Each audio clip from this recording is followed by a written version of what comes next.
우리 세 절 말씀인데 의미를 생각하면서 우리 8절부터 10절입니다. 우리 자매 한 절, 형제 한 절, 맨 마지막 같이 읽도록 하겠습니다. 우리 자매들부터 시작.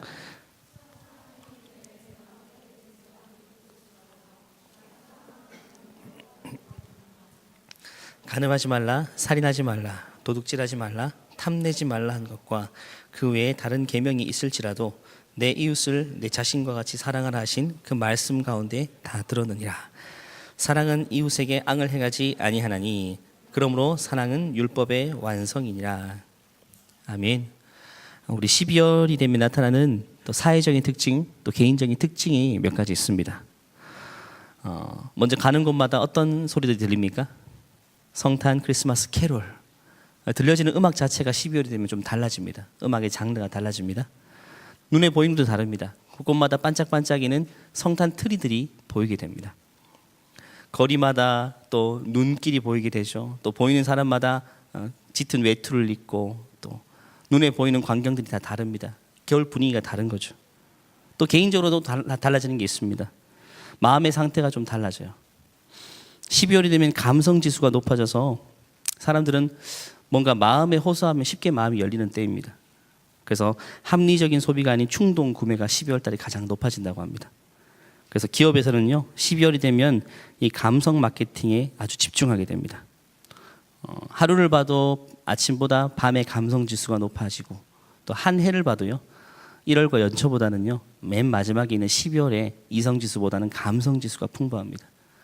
감성에 호소하면요, 쉽게 그 마음을 열게 되는 것입니다. 그래서 어떤 물건을 살 때는요, 12월보다 1월에 사는 것이 좋습니다. 12월은 충동 구매할 확률이 높고요. 또 연인을 만나고 사람을 만날 때는 역시 12월보다 1월에 만나는 것이 훨씬 좋습니다. 12월에 만나는 커플이 헤어질 확률이 제일 높습니다. 왜냐하면 충동적으로 감성이 충만해서 오판할 확률이 높기 때문입니다. 12월 잠깐만 기다려 주시기 바랍니다. 1월이 곧 찾아옵니다. 반대로 자선과 어떤 구제를 결단할 때, 남을 도와야 되겠다라고 결단할 때는 1월보다 12월이 좋습니다. 맞죠? 그 마음이 움직이는 대로 누구를 돕겠다는 좋은 선택을 할 수 있는 좋은 때이기도 합니다. 그래서 한 해 동안 정신없이 자신만 바라보고 열심히 살았다면 12월쯤 되면 좀 여유가 생깁니다. 이제 남들을 조금씩 돌아보게 됩니다. 주위에 누가 있나? 누가 어려운 사람은 없는가? 12월이면 그럴 여유가 좀 생기게 돼요. 곳곳에서 길곳에 자선 냄비도 많이 있고요. 방송을 통해서 불이웃 성금이 또 가장 많이 모금되는 때가 또 12월입니다. 그래서 다른 때는 뭐라도요, 12월만큼은 대부분의 사람에게 사랑이란 단어가 아주 설득력 있게 자리 잡습니다. 연초에는 사랑이란 말이 안 들어옵니다. 이웃이란 말도 안 들어옵니다. 근데 12월쯤 되면 그 말이 조금 내 마음속에 와닿게 됩니다. 마음이 움직이는 거죠. 또 그 일에 동참하게 되는 것입니다. 그런데 사실 우리가 이웃 사랑이라고 할 때 이것은 12월에 잠깐 감성에 젖어서 하는 것으로 끝나서는 안 됩니다. 누구를 돕는다는 것은요, 누구를 사랑한다는 것은 내가 감성이 충만해질 때까지 기다려서는 안 되는 것입니다. 이웃 사랑에 대해서 성경은요, 우리에게 너무나도 중요하게 강조합니다. 구약에 보면 하나님께서 이스라엘 백성에게 주신 10계명이 있습니다. 10계명 한번 들어보셨죠? 10가지 계명인데 하나하나가 굉장히 묵직한 계명입니다. 이 10계명을 지키면요, 하나님의 자녀로서 손색 없는 삶을 살고 있는 것입니다. 그래서 출애굽기 20장 보면요, 이 10계명은 이제 하나씩 직접 하나님께서 돌판에 새겨서 모세를 통해 주시는 겁니다.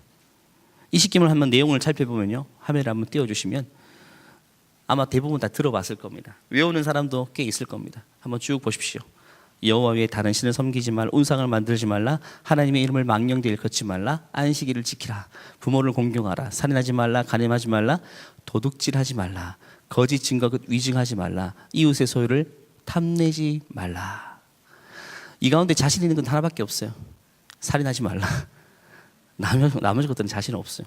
살인하지 말라. 이 하나의 계명 자체가 굉장히 많은 의미를 담고 있습니다.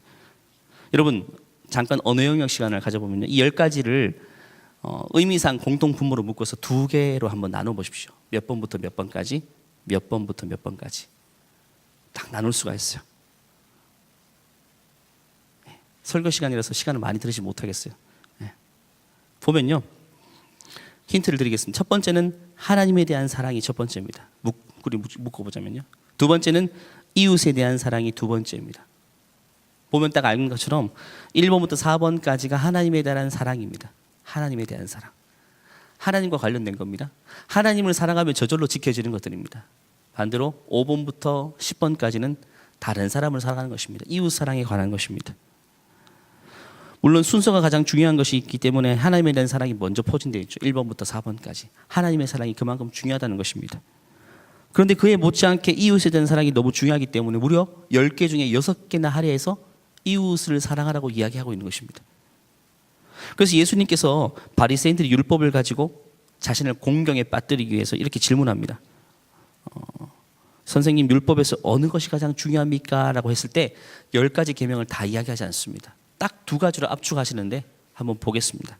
마태복음 22장 말씀입니다. 같이 한번 읽겠습니다. 그 가운데 율법의 전문가 한 사람이 예수님을 시험하려고 질문을 하였습니다. 예수님께서 그에게 대답하셨습니다. 내 모든 마음과 모든 목숨과 모든 정성을 다해서 내 하나님을 사랑하여라. 이것이 가장 중요하고 우선되는 계명이다. 두 번째 계명은 내 이웃을 내 자신처럼 사랑하라인데 이것도 첫째 계명과 똑같이 중요하다. 모든 율법과 예언자들의 말씀이 이 두 계명에서 나온 것이다. 예수님은요 10계명을 2가지로 압축하시는데 첫 번째는 내 마음과 내 목숨과 모든 정성을 다해서 하나님을 사랑하라. 이것이 10계명이 1계명과 4계명까지를 압축해 놓은 겁니다. 그리고 두 번째는 내 이웃을 누구처럼요? 내 자신처럼 사랑하라.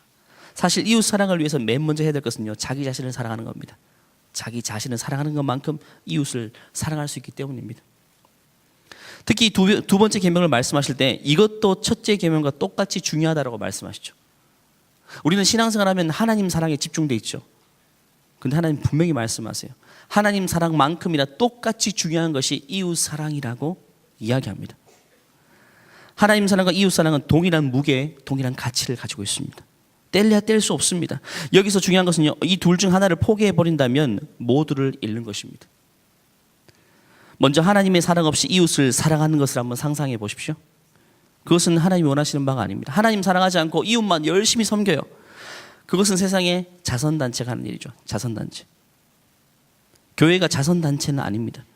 교회는 자선을 목적으로 세워진 것이 아닙니다. 모든 교회가 이웃을 돕고 섬기는 자선단체, 자선의 사역을 하고는 있지만 그렇다고 교회가 자선단체는 아닌 것입니다. 교회는 하나님 사랑에 깊이 뿌리 박혀 있는 상태에서 자선을 해야 되는 것이죠.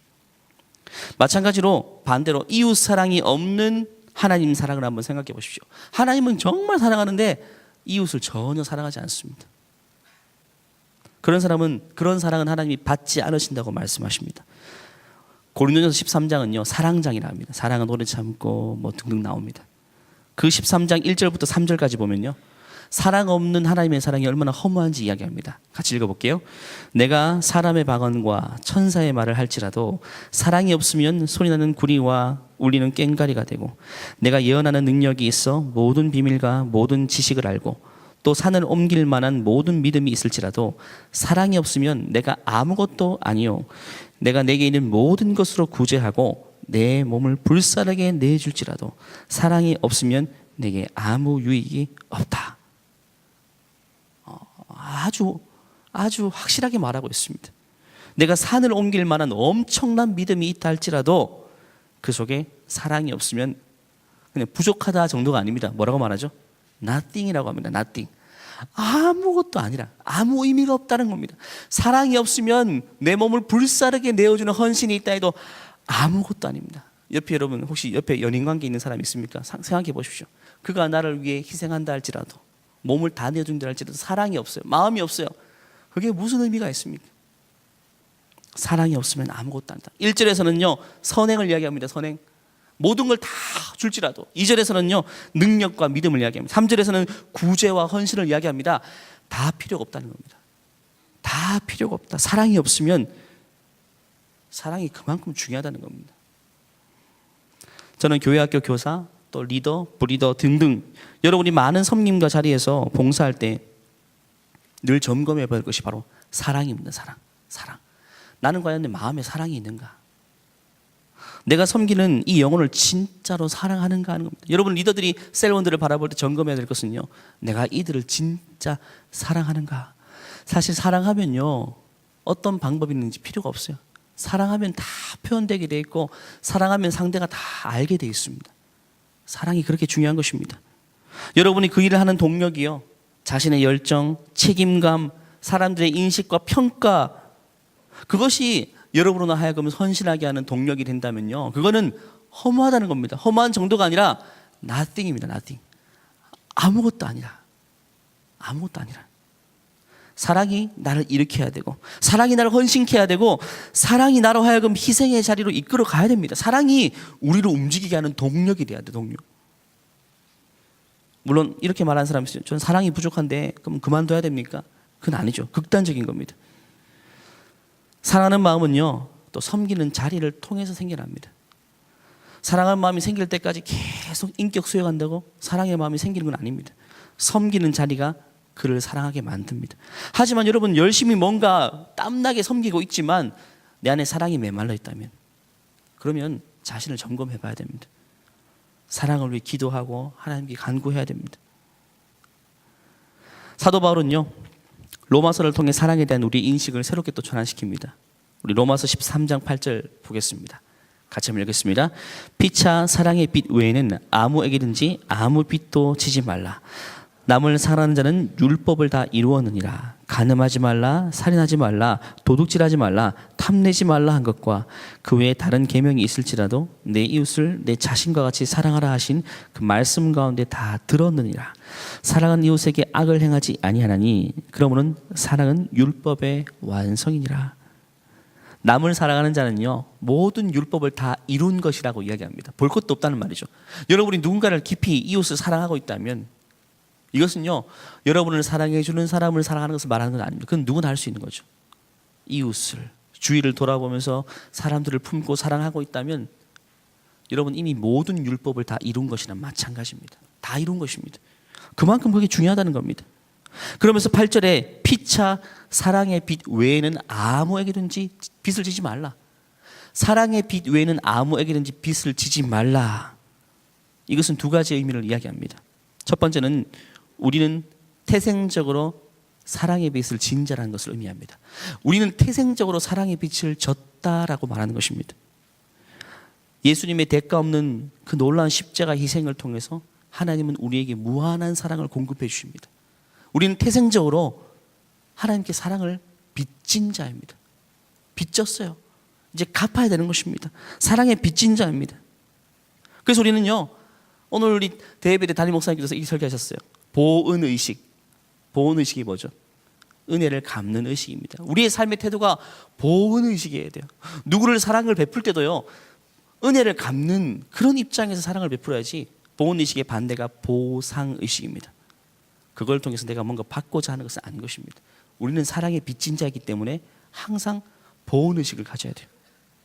두 번째는요, 다른 사람에게 사랑의 빛을 지는 것은 얼마든지 좋은 일이라고 말하는 것입니다. 돈을 빚지는 것은요, 되도록이면 피해야 됩니다. 여러분. 좋지 않습니다. 그런데 사랑의 빛을 지는 것은 얼마든지 장려한다고 성경은 말합니다. 우리는 누구에게나 사랑의 빛을 질 수도 있어야 되고 갚을 수도 있어야 돼요. 사랑에 빚지는 것을 주저하지 말라는 것입니다. 다른 사람에게 도움을 구하는 것, 그에게 사랑의 빛을 지는 것 부끄러워하지 말라는 겁니다. 돈 빌리는 것 말고 타인과의 사랑의 도움이 필요하다면 얼마든지 사랑을 빚자라는 것입니다. 사랑의 빛을 지는 것. 우리는 이 땅을 살아가면서 부모의 사랑을 받지 않고는 생존 자체를 할 수가 없었죠. 이 땅을 살아가면서 다른 누군가의 관심과 사랑의 도움이 없이는요, 살아갈 수가 없습니다. 그래서 하나님이요, 인간을 그렇게 만드셨어요. 인간을 태어나면서 미숙아로 태어나죠. 나면서 기지개 몇 번 켜고 일어나서 걷는 그런 애기는 없습니다. 부모의 젖을 먹어야 되고 눈도 못 뜹니다. 여러분, 눈도 못 뜹니다. 다른 동물들은요, 일어나서 기지개 몇 번 켜면 일어나서 걷습니다. 여러분, 많은 포유류들이 자생이 가능합니다. 근데 인간은요, 미숙아로 태어나서 부모로부터 뱃속에서 10달 동안 있다가 태어났지만 여전히 케어를 필요합니다. 케어. 누구의 손길을 통해 끊임없이 사랑을 공급받아야 돼요. 누군가의 도움과 사랑 없이 독립적으로 살아가는 것은요, 교만입니다. 20살이 넘고 청년이 되었어도요, 누군가의 도움 없이 내가 살 수 있다? 이것은요, 굉장히 교만한 겁니다, 여러분. 하나님이 아니고서야 불가능합니다, 여러분. 불가능해요. 요즘 이 시대를 보면, 요즘 청년들을 보면 개인주의 시대가 팽배한 시대를 살다 보니까 남들에게 피해를 끼치는 것도 싫어하고 피해를 주는 것도 너무 지나치게 싫어하는 걸 보게 돼요. 맞죠? 아예 관여를 안 하는 겁니다. 이건 정말 무서운 겁니다, 여러분. 살아가다 보면 반드시 누군가의 도움이 필요한데 도움을 받는 것도 굉장히 인색해합니다. 어려워해요. 여러분, 그건 교만이라는 걸 기억해야 돼요. 도움이 필요합니까? 도와달라고 해야 되죠. 친구들끼리 밥을 먹으러 가는데 돈이 없어요. 그럼 요즘 애들 하면 안 되죠. 요즘 청년들은 안 가버립니다, 여러분. 안 가요. 좋은 의식이 아닙니다, 여러분. 사람 살다 보면 돈이 있을 때도 있고 없을 때도 있어요. 가야 돼요. 가서 사달라고 해야죠. 나 오늘 돈이 없고 용돈 다 썼으니까 사달라고 할 수 있는 것도 굉장한 믿음이에요. 하나님 그걸 기뻐하십니다, 여러분. 사랑의 빛을 지는 것도 하나님이 기뻐하시는 거예요. 근데 조금의 피해를 끼치기 싫어하고 그러니까 아예 안 가버려요.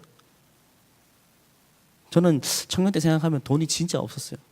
늘 형들에게, 특히 누나들에게 막 사달라고 그렇게 많이 했어요.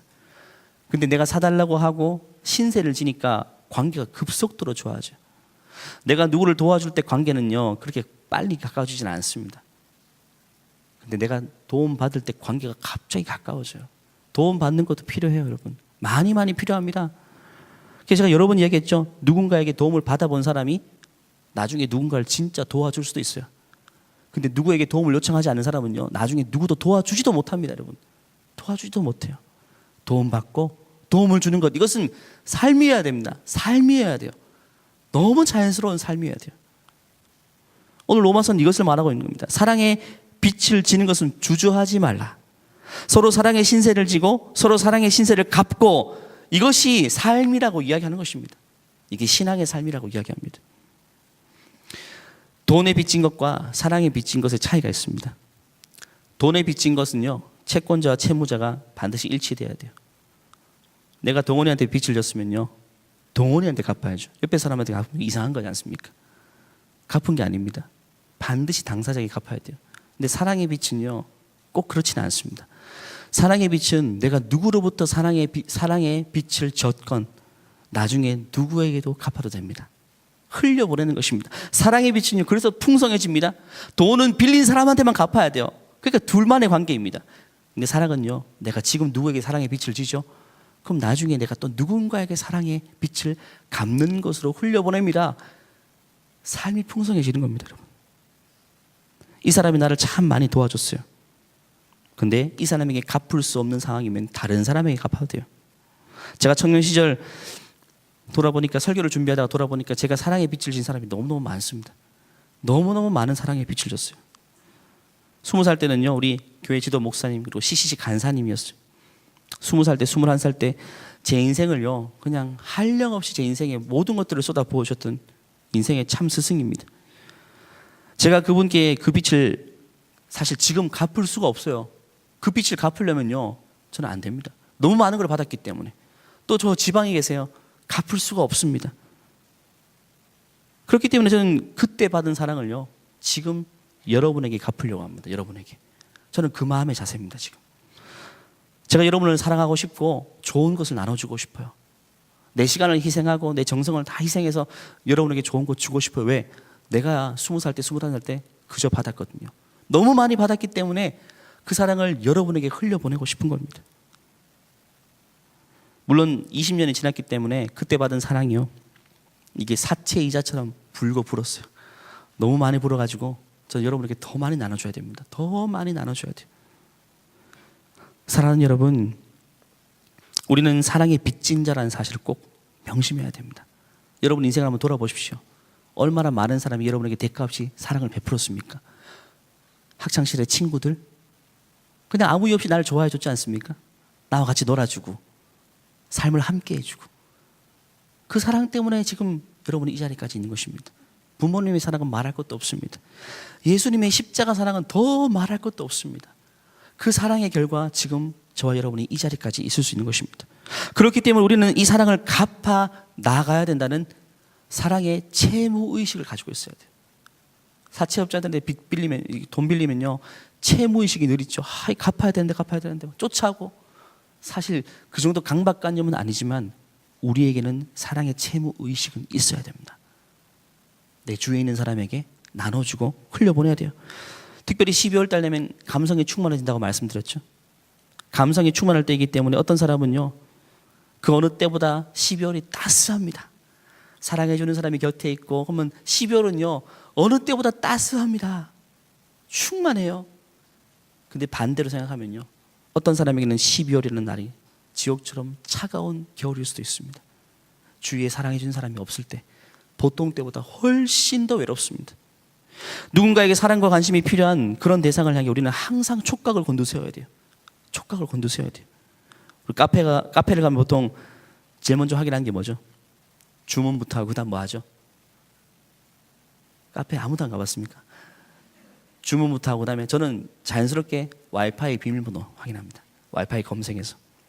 데이터에 이제 한계가 있거든요. 그래서 검색하죠. 뜨는 게 무엇인가. 마찬가지입니다. 우리가 하나님의 자녀로서 놀라운 사랑의 빚진 자로서 맨 먼저 늘 해야 될 것이 뭐냐면요, 검색하는 겁니다. 내 주위에 소외된 이웃, 힘들어하는 친구들이 없는지 이 데이터, 이 안테나가 늘 떠 있어야 돼요. 내가 지구 전체를 검색하지는 못합니다. 지구 반대편에 있는 사람까지 하나님이 커버하라고 말하지 않습니다. 내 지근거리에 있는, 내 삶의 바운더리에 있는, 내 영역 속에 있는, 나를 늘 지나치고 만나는 그 지근거리에 있는 사람들에게는 늘 우리는 촉각을 곤두세우고 그들에게 관심을 가져야 돼요. 특별히 12월에는 더 말입니다. 가장 가까운 사람이 누굽니까? 가족입니다. 가족. 두 번째는 친구들이에요. 세 번째는 회사 동료, 뭐 등등 있겠죠. 제가 그 친구로부터 힘들다는 이야기를 들어서 오빠한테 물었어요. 요즘 힘든데 괜찮냐고. 근데 깜짝 놀래요. 같은 집에 사는 오빠인데도 정작 모르고 있더라고요. 나도 알고 있는데. 예영이, 예찬이 이야기를 말하는 게 아닙니다. 둘은 너무 친하게 교제하더라고요. 형제고 자매고 남매인데도 잘 몰라요. 뭐 때문에 힘들어하는지, 무슨 일을 겪고 있는지 의외로 잘 몰라요. 가장 가까이 둔 너무 소중한 사람인데 별로 관심이 없어요. 관심을 가져야 됩니다. 친구들도 마찬가지입니다. 친구들 늘 좋으니까 늘 괜찮은 것처럼 보이죠? 아닙니다. 속 깊은 아픔이 무엇인지, 요즘 고민하는 것이 무엇인지 12월이 되면요, 연락해서 만나고 관심을 가져야 돼요. 이게 하나님의 사람으로서요 아주 기본인 것입니다. 너무 소중하고 중요한 것입니다. 주님 말씀하십니다. 네가 나를 사랑하는 것만큼 네 주위에 있는 이웃들을 사랑해야 된다. 그것이 계명을 이루는 것이라고 말합니다. 조금 있으면 성탄이죠. 저는 가까이 있는 사람을 사랑으로 가장 좋은 아름답게 섬길 수 있는 방법이요, 그 영혼을 주님께로 인도하는 것이라고 생각해요. 하나님의 사랑으로 보답하고 갚아주는 것이 가장 잘 갚는 것입니다. 다음 주 주보에 한 장씩 다 넣어드릴 건데 여기 나가는 길에 이 초청장이 있습니다. 여기 딱 보면요, 여기 딱 있네요. 이 두 분 누군지 아십니까? 오른쪽은 CCM 가수 윤성 씨입니다. 대표적인 찬양이 뭐였죠? 하나님 당신이 뭐죠? 바라보는 영혼에게. 또 유명한 곡 뭐 있죠? 네? 온 마음 다해. 또 하여튼 많아요. 굉장히 많습니다. 네. 이분 그 다음에 왼쪽에 있는 분은요, 이분의 아내입니다. 아내인데 유명한 배우예요. 저 때 논스톱이라는 거 시트콤 있었어요. 그때 굉장히 유명한 배우인데 아마 여러분 잘 모르고, 여러분 응애 할 때 했던 그런, 지금도 새로운 프로그램을 시작했더라고요. 이 두 분이 이제 부부인데 와서 간증할 겁니다. 이런 게도 굉장히 좋습니다, 여러분. 성탄절 우리 청년 예배는 따로 없습니다. 우리 어른 예배로 드릴 건데, 여러분 사랑에 빚진 여러분의 친구들 있죠. 사랑에 빚졌는데 그 친구들 가운데 아직 하나님의 사랑을 모르는 친구들, 이 초청장을 딱 두십시오. 그리고 이게 11시 50분 예배죠. 끝나고 점심 식사까지로 패키지로 딱 모시게 되면 그 친구에게는 엄청나게 사랑의 빛을 갚는 겁니다. 여러분 부모님도 괜찮습니다. 아직 교회에 나오지 않는 부모님들, 교회에 나오지 않는 여러분 오빠들, 동생들, 이런 기회를 통해서 그냥 이 자리에 앉혀만 놔도 하나님이 찾아가십니다. 이분들의 간증을 통해서 말이죠. 이런 길을 놓치지 말기를 바라요. 빌립보서 보면요, 바울은 예수님의 마음이 바로 이런 마음이라고 이야기하면서 한 절 이렇게 소개합니다. 빌립보서 2장 3절 4절입니다. 같이 읽어볼게요. 아무 일이든지 각각 자기보다 남을 낮게 여기고 각각 자기를 돌본 뿐더러 또한 각각 다른 사람의 일을 돌보아 나의 기쁨을 충만하게 하자. 지금 이 문맥은요, 예수님의 겸손을 이야기합니다. 겸손을 이야기하면서 4절에 뭐라고 합니까? 자기를 돌아볼 뿐만 아니라 다른 사람을 돌아보는 것이 겸손이라고 합니다. 다른 사람을 돌아보는 것이 겸손이고 이것이 나의 기쁨을 충만하게 한다. 이건 바울의 기쁨을 찾아오지만 하나님의 기쁨입니다. 우리가 나 자신만 돌아보는 것이 아니라 내 이웃에게 관심을 가지고 그들의 삶을 돌아볼 때 하나님은 너무나도 큰 기쁨을 받으신다라고 이야기합니다. 내 이웃에게 무언가를 드리는 것과 하나님께 드리는 것 하나님 동일시해서 받으신다는 것입니다. 얼마나 중요합니까? 하나님이 기뻐하신대요. 우리의 어떠함으로 천지를 지으신 하나님께서 감동하시고 기뻐하신대요. 얼마나 놀라운 일입니까? 우리가 하나님의 기쁨이 된다는 것이 얼마나 영광입니까, 여러분? 여러분이 저를 웃게 할 수 있다는 것 얼마나 감사해요. 내가 뭔가 하면 옆에 사람이 기뻐하고 감동하는 것 얼마나 기쁜 일입니까? 그럼 내가 뭔가 할 때 창조주 하나님이 미소 지으시고 너무너무 기뻐하신대요. 얼마나 감동적인 일입니까? 그것이 우리 인생의 목표가 돼야 돼요. 근데 그것은요, 멀리 있지 않습니다. 하나님을 기쁘시게 드릴 수 있는 방법이요, 저 지구 반대편에 있는 게 아닙니다. 아니면 한 10년 동안 뭔가 프로젝트를 해가지고 열심히 구성해야지 되는 게 아닙니다. 하나님 우리에게 감당할 수 없는 것을 요구하시는 분이 아닙니다. 우리가 그저 내 주위에 있는 이웃을 향해 관심을 가지고 사랑을 전하는 것, 손 하나 내미는 것, 그것만으로도 하나님은 우리 인생을 통해 영광을 받으시고 기뻐하신다. 멀리 있지 않습니다, 여러분. 저는 이 사실을 청년 때 깨닫고 해마다 연말이면요 고민했습니다. 성탄절은 예수님이 태어난 날인데 예수님께 선물 드리고 싶은데 어떤 선물 드리면 좋을까? 굉장히 고민했지만 결국 오늘 나눈 말씀을 읽고 저는 선물을 쉽게 결정했습니다. 소외된 이웃에게 예수님의 사랑을 전하자. 연말쯤 되면 해마다 고민했던 것 같아요. 어느 해는 한 해인가 두 해인가 잘 모르겠습니다. 어느 해는요 목도리를 한 대여섯 개를 샀던 것 같아요. 그때 뭐 비싸봐야 5,000원이었어요. 빨간색 목도리를 두터운 걸로 대여섯 개를 사가지고, 제가 살았던 대구에 동성로라는 곳이 있습니다. 아주 번화가인데 그 지하철역이 있어요. 늘 노숙하시는 분들이 주위에 많이 있어요. 그 주위에. 그분들의 목에 한 무씩 걸어졌어요.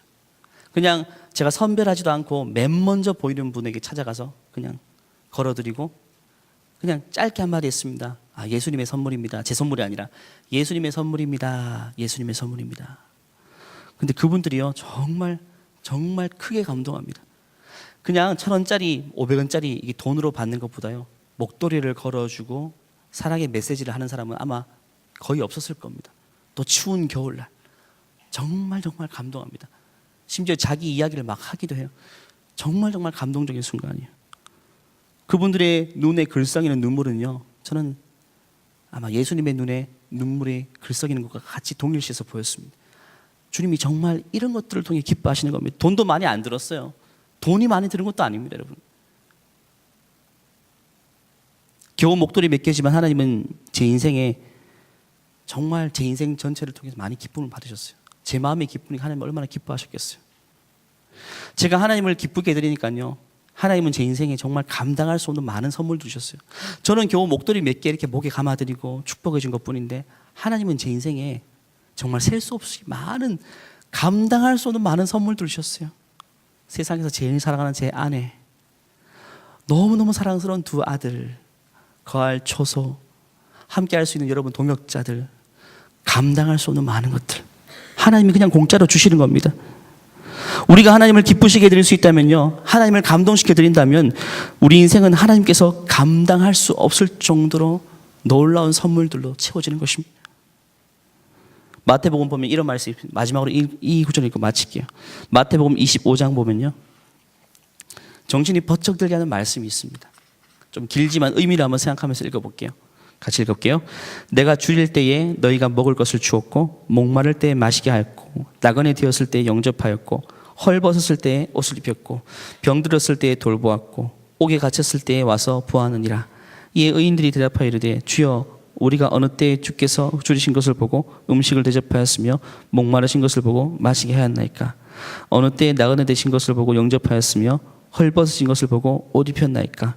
어느 때에 병드신 것이나 옥에 갇힌 것을 보고 가서 배웠나이까? 하리니 임금이 대답하이르되 내가 진실로 진실로 너희에게 이르노니 너희가 여기 내 형제 중에 지극히 작은 자 하나에게 한 것이 곧 내게 한 것이니라 하시고, 또 왼편에 있는 자들에게 이르시되 저주를 받은 자들아 나를 떠난 마귀와 그 사자들을 위하여 예비된 영원한 불에 들어가라. 내가 줄일 때에 너희가 먹을 것을 주지 아니하였고 목마를 때에 마시지 아니하였고 나그네 되었을 때에 영접하지 아니하였고 헐 벗었을 때에 옷 입히지 아니하였고 병들었을 때에 옥에 갇혔을 때에 돌보지 아니하였느니라 하시니, 그들도 대답하이르되 주여 우리가 어느 때에 주께서 줄이신 것이나 목마르신 것이나 나그네 되신 것이나 헐벗으신 것이나 병드신 것이나 옥에 갇히신 것을 보고 공양하지 아니하더이까? 이에 임금이 대답하여 이르시되 내가 진실로 너희에게 이르노니 이 지극히 작은 자 하나에게 하지 아니한 것이 곧 내게 하지 아니한 것이니라 하시리니 그들은 영벌에 의인들은 영생에 들어가리라 하시니라. 예수님이 직접 하신 말씀이죠. 참 이 말을 꼭 기억했으면 좋겠어요. 지극히 작은 자 하나에게 한 것이 곧 나, 예수님 나에게 한 것이다. 지극히 작은 자에게 손을 내밀어 준 것은 곧 나에게 손 내밀어 준 것이다. 반대로요, 지극히 작은 자 하나에게 하지 아니한 것, 지극히 작은 자 하나가 어려움에 빠져 있는데 지나쳐 버린 것은 곧 내가 힘들 때, 내가 어려움에 빠졌을 때 지나친 것이다라고 동일시해서 말씀하십니다. 우리는 힘들어하는 이웃을 볼 때에 그를 통해 예수님을 볼 수 있어야 돼요. 그를 통해 예수님을 볼 수 있어야 돼요. 말씀을 마무리합니다. 열심히 바쁘게 살다 보니까 주위를 못 돌아봤죠. 그렇죠. 얼마나 바쁩니까 여러분. 힘든 사람이 주위에 있음에도 불구하고 내 삶 하나 검사하기 힘들기 때문에 그냥 지나쳤어요. 지금까지 너무 바빴어요. 힘든데 저 힘든데 그냥 지나쳤습니다. 그런데 올해 가기 전에 12월입니다 여러분.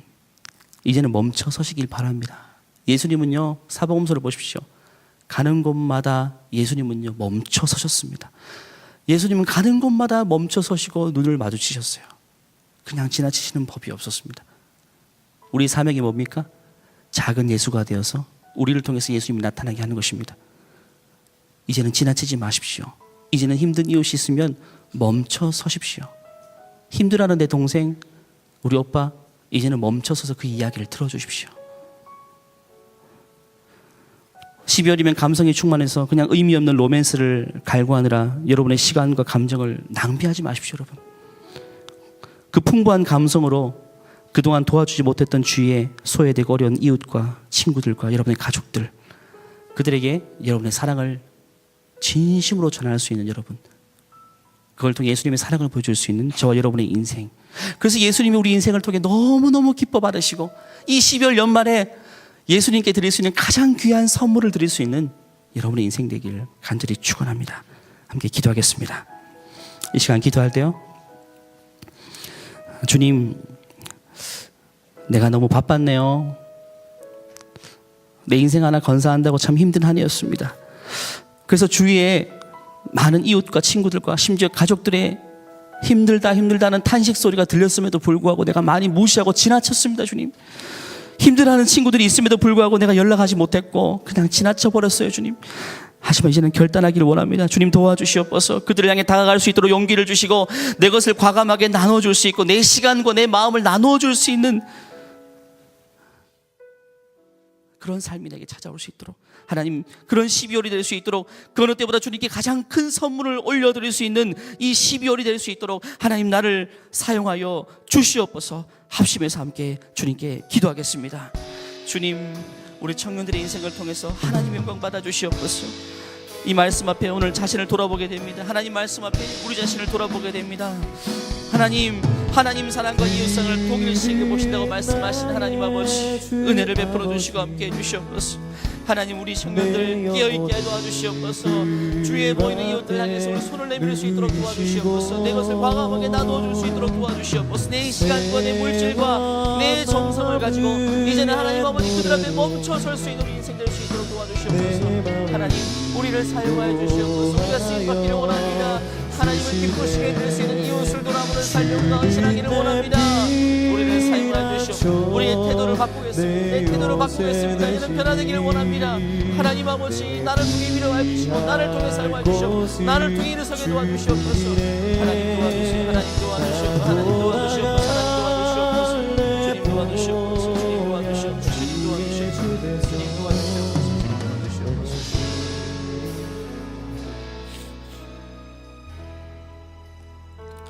주님, 우리를 무한히 사랑해 주심을 감사합니다. 2000년 전엔 당신의 아들을 희생시키기까지 우리를 사랑해 주시고 지금도 하나님께서 한량없는 사랑으로 우리를 바라보시고 우리를 보호하시고 지켜주심을 감사합니다. 뿐만 아니라 부모로부터 받은 사랑, 주의 친구로부터 받은 사랑, 하나님 그 사랑을 기억할 수 있는 12월이 될 수 있도록 은혜를 베풀어 주시고 이 사랑의 빚진 자, 사랑의 채무의식을 가지고 살아갈 수 있도록 이 사랑을 갚아나가며 흘려보낼 수 있는 우리 인생 될 수 있도록 은혜를 베풀어 주시옵소서. 더 이상 힘들고 어려운 자를 지나치지 않게 도와주세요. 예수님처럼 멈춰서서 눈을 마주치고 들어줄 수 있는, 그리고 내 것을 과감하게 나눠줄 수 있는, 내가 입고 있는 이 옷도 벗어줄 수 있는, 내 모든 것들을 희생해 줄 수 있는, 거기까지 나아갈 수 있도록 하나님 우리의 삶을 축복하여 주시옵소서.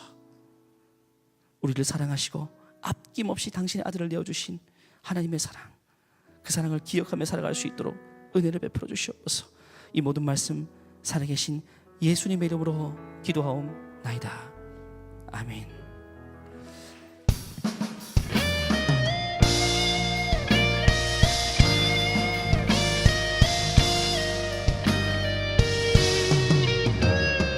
교회여 일어나라, 주께서 부르시니 두려움과 실패 내려놓고 교회여 일어나라, 교회여 일어나라, 주께서 보내시니 우릴 부르신 삶의 자리에서 교회여 일어나라.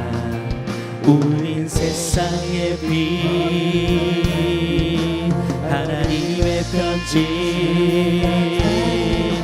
주의 교회 통해 세상이 주를 보리라. 일어나라 아버지 사랑으로, 아버지 능력으로 서로 하나 되어 그 빛을 비추라. 노래하라 아버지의 사랑을, 아버지의 크심을 이 삶의 노래로 주님을 나타내라. 일어나라 아버지 사랑으로, 아버지 능력으로 서로 하나 되어 그 빛을 비추라. 노래하라 아버지의 사랑을, 아버지의 크심을 이 삶의 노래로 주님을 나타내라. 일어나라. 이제는 우리 주 예수 그리스도의 은혜와 하나님의 무한하신 사랑과 성령님이 우리 안에 계셔서 우리를 인도하시고 교통하시는 그 은혜가 이제는 나를 통해 예수님의 사랑이 드러나기를 소원하며 작은 예수가 되어서 이웃에게 그 사랑을 흘려보내기를 소원하는 모든 죄의 자녀들 머리 위에, 그들의 삶의 현장 위에 이제로부터 영원토록 함께 하시기를 축원하옵나이다. 아멘.